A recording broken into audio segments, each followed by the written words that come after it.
Aujourd'hui, j'avais envie de parler en fait de l'autonomie alimentaire au niveau de l'élevage, une autosuffisance qui est paysanne. Au sens où souvent, lorsqu'on a des poules, des volailles, etc., ou plus souvent dans l'élevage, la critique qui arrive, c'est qu'on ne produit pas la nourriture que nos animaux mangent. Par exemple, pour les poules, c'est très difficile de produire du grain en quantité, de produire tout ce qu'ils ont besoin comme nourriture pour, euh, pour être complètement autosuffisant, si on veut.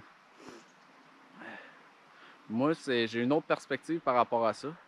Mais d'abord, il faut quand même différencier.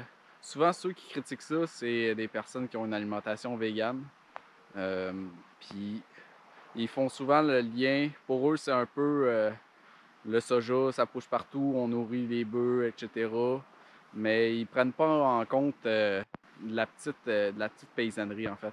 De, ils, ils mettent dans le même sac les personnes qui ont des petits élevages pour eux-mêmes, qui vont acheter, oui, de la moulée extérieure, des intrants extérieurs, mais qui font ça pour eux-mêmes, puis la grosse monoculture, la grosse industrialisation alimentaire. Donc ça, c'est sûr qu'il faut différencier ça, à mon avis, sinon le débat est vain.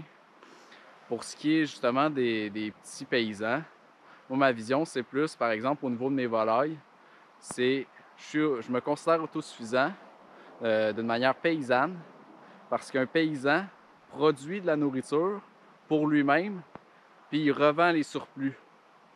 Moi, avec mes œufs, par exemple, on a 15 poules environ, des canards, on a des oies, puis ils me produisent en masse d'œufs pour nous, même que on est tout le temps à la recherche de faire des nouvelles recettes avec des œufs, vu qu'on a une abondance. Donc ça, c'est un plus. Puis on en vend.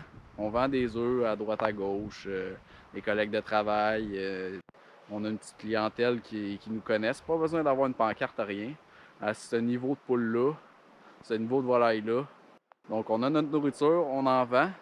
Puis en fait, cette vente-là permet d'annuler nos coûts de production. Fait qu'en fait, notre grain qu'on achète, nos intrants, ils nous reviennent à coût nul. On paye pas parce on arrive kiff-kiff ou même des fois un peu plus, ça dépend en été. En été, par exemple, vu qu'il y a moins de consommation de grains, ben là, on a un peu plus de revenus. En hiver, un peu moins, vu qu'il y a moins de ponte. Mais ça fait en sorte qu'au terme de l'année, ça s'équilibre. Moi, je l'ai calculé, que ça s'équilibrait si on gère bien notre poulailler. Puis ça fait en sorte, en fait, que l'activité, elle s'autosuffit d'elle-même.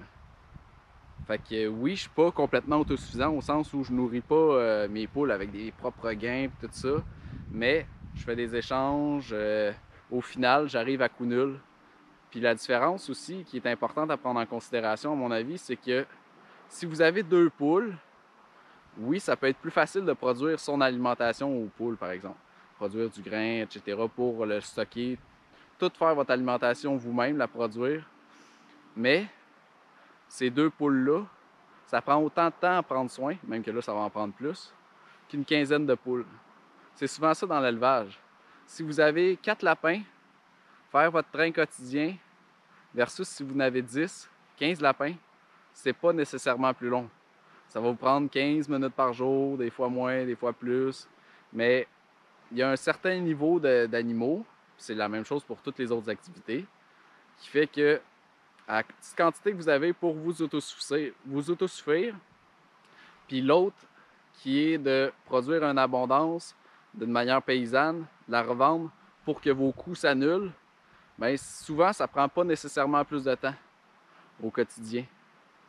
Donc moi, c'est ma vision de cette autosuffisance qui est paysanne-là. Donc de revendre des surplus pour annuler des coûts.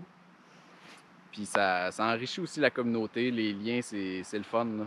Moi, j'en vends à mon garagiste, tu sais, et puis on fait du troc souvent. J'aime bien faire du troc. Je préfère le troc que l'argent. Mais pour l'ensemble des gens, ils sont plus habitués, ils sont plus familiers avec les échanges d'argent. Fait que c'est ça que j'avais envie de vous partager, en fait. C'est simple, c'est une manière paysanne, en fait. Produire une abondance, un surplus, de le revendre pour annuler ses coûts. Fait que ça peut être intéressant si ça vous prend pas plus de temps. Faites le calcul dans vos activités. Moi, je fais toujours ce calcul-là. Puis ça fait en sorte, en fait, comme je disais avec vos deux poules, Si vous avez seulement que 2 poules, puis vous voulez pas produire le grain, tout ça, vous voulez pas vous casser la tête, ben vous allez avoir un coût. En fait, vous allez un peu remplacer des œufs par de la moulée au niveau du coût final. C'est sûr que vous êtes un peu plus résilient, vous avez vos propres poules. Si vous avez une couveuse, vous avez un coq, là, vous l'êtes encore plus.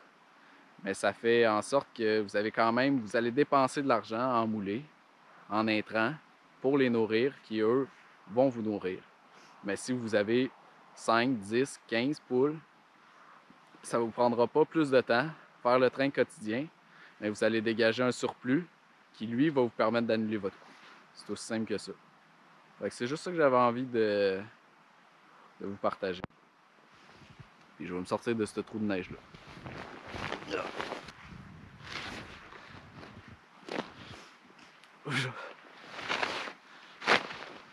un peu de neige ici. Plus de neige que je pensais.